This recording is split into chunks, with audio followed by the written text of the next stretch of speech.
नमस्कार दोस्तों, मेरा नाम उर्मिल दलाल है और यूट्यूब पर ये मेरा पहला वीडियो है।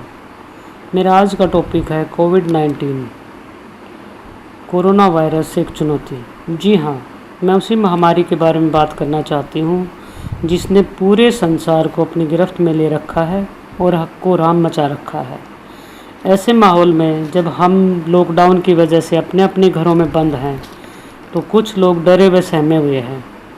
और ये डर बेबुनियाद भी नहीं है, क्योंकि इस वायरस ने मानव जाति को बिल्कुल बेबस व लाचार सा कर दिया है। ऐसी सिचुएशन में अपने आप को फिजिकली, मेंटली व इमोशनली हेल्दी रखना एक चुनौती है और इसके लिए मेरे हिसाब से इन 4 बातों को फॉलो करना चाहिए। नंबर 1, महामारी से बचाव। इस महामारी से बचना तो इतना मुश्किल भी नहीं है। मान लो कोरोना महामारी घर के बाहर खड़ा एक खतरनाक शेर है और जब तक दरवाज़ा बंद है शेर अंदर नहीं आ सकता। तो सोचो दरवाज़ा क्या है? सरकार व स्वास्थ्य विभाग द्वारा जारी निर्देश। तो क्या तुम अपनी व अपनों की जान जोखिम में डालकर दरवाज़ा खोलकर शेर को देखने जाओगे? कदापि नहीं। इसका मतलब हम नियमों का पालन करके अपने आप को कोरोना रूपी शेर से बचा सकते हैं। पॉइंट नंबर 2, इस महामारी के डर से लड़ना। कोरोना वायरस से बचना तो फिर भी आसान है, लेकिन इसके डर से लड़ना बहुत ही मुश्किल है। और हमारा ये डर तो एक सामूहिक पागलपन है जो हम एक दूसरे को दे रहे हैं, बांट रहे हैं। इस भीड़ व डर के मनोविज्ञान को समझने की ही ज़रूरत है। ये डर कितना खतरनाक हो सकता है इसका हम अंदाज़ा भी नहीं लगा सकते। पता है, डर से उदासी उत्पन्न होती है, उदासी से एंग्जाइटी, एंग्जाइटी से एंगर, और इन सब का हमारे आत्मबल यानी सेल्फ एस्टीम और इम्यून सिस्टम, रोगों से लड़ने की शक्ति पर उल्टा प्रभाव पड़ता है। और इसी डर के कारण हम शारीरिक व मानसिक रूप से कमज़ोर हो जाते हैं और कोई भी बीमारी हमें बहुत जल्दी पकड़ सकती है। इसका मतलब डर बहुत ही घातक वायरस है। मैं कहना चाहूँगी कि कोरोना से डरो ना। और वैसे भी जब हम नियमों का पालन कर रहे हैं तो डरने की कहाँ ज़रूरत है। पॉइंट नंबर 3, इस सिचुएशन में अपने विचारों को पॉजिटिव रखना। जैसा कि हम सब जानते हैं कि हर सिचुएशन के 2 पहलू हैं, पॉजिटिव और नेगेटिव। ऐसा नहीं है कि आज की सिचुएशन से हमें दुख नहीं होता।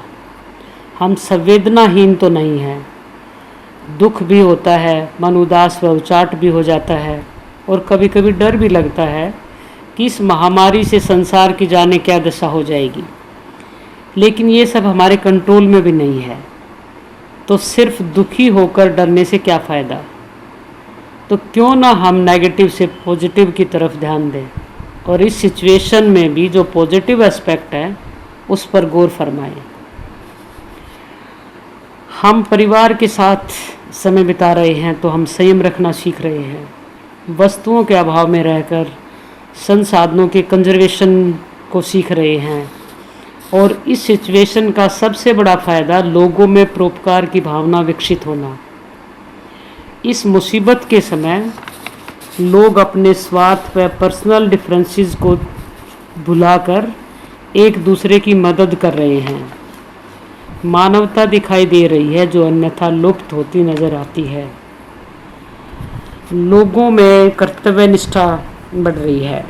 बहुत सारे जघन्य अपराध नहीं हो रहे। लोगों में समाज सेवा की भावना और प्रबल होती दिखाई दे रही है। और भूगोल का विद्यार्थी होने के नाते मुझे तो नेचुरल इन्वायरमेंट को होने वाले लाभ भी दिखाई दे रहे हैं, जैसे ओजोन परत के विनाश की दर का कम होना, वायु प्रदूषण का लेवल काफ़ी कम हो जाना, नदियों के जल का सतह स्वच्छ हो जाना और जंगली जानवरों पक्षियों की स्वच्छंदता। देख रहे हो ना कि बाघ, हिरण, बारहसिंगा, लोमड़ी शहरों की सड़कों पर कितनी मस्ती से घूम रहे हैं। और तो और महानगर मुंबई की सड़कों पर मोर नाच रहे हैं। तो क्या हम सोचने पर मजबूर नहीं हो जाते कि अगर मनुष्य ने अपने स्वार्थ के कारण आर्थिक उन्नति के नाम पर इन जीवों के अधिकार का हनन ना किया होता तो कितना अच्छा होता। क्या हम अपनी जीवन शैली को थोड़ा सिंपल नहीं रख सकते थे? इससे हमें एक और भी सीख मिल रही है कि मनुष्य विकास करते समय सिर्फ मानव जाति का नहीं बल्कि पृथ्वी पर रहने वाले जीवों के बारे में भी विचार करें। काश ये लॉकडाउन इस महामारी की वजह से ना होकर मनुष्य ने प्रकृति को प्रोटेक्ट करने के लिए किया होता तो कितना अच्छा होता। पॉइंट नंबर 4, इस लॉकडाउन के समय का सही सदुपयोग।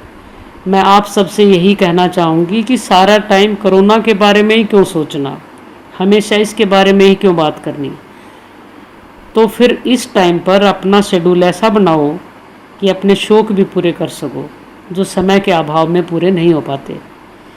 अपनी मनपसंद गाने सुनो, फिल्में देखो, डांस करो, गेम्स खेलो, योगा व मेडिटेशन करो, अच्छी पुस्तकें पढ़ो, अपने विचारों को लिखो या कोई भी मनपसंद क्रिएटिव काम करो। खुद अपनी काउंसलिंग करो और अपने आप को मोटिवेट करो कोई अच्छा व नेक काम करने के लिए, क्योंकि तुम्हें खुद से ज़्यादा और कोई मोटिवेट नहीं कर सकता।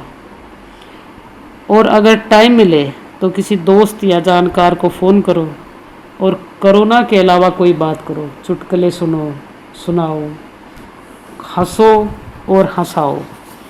मेरा मेन उद्देश्य भी यही है कि कभी भी अपने आप को इस स्थिति में अकेला महसूस मत करो। हम सब साथ हैं। तो आओ आज मिलकर हम ये प्रतिज्ञा करें कि हम अपना ख्याल रखेंगे और खुश रहेंगे। जय हिंद, जय भारत।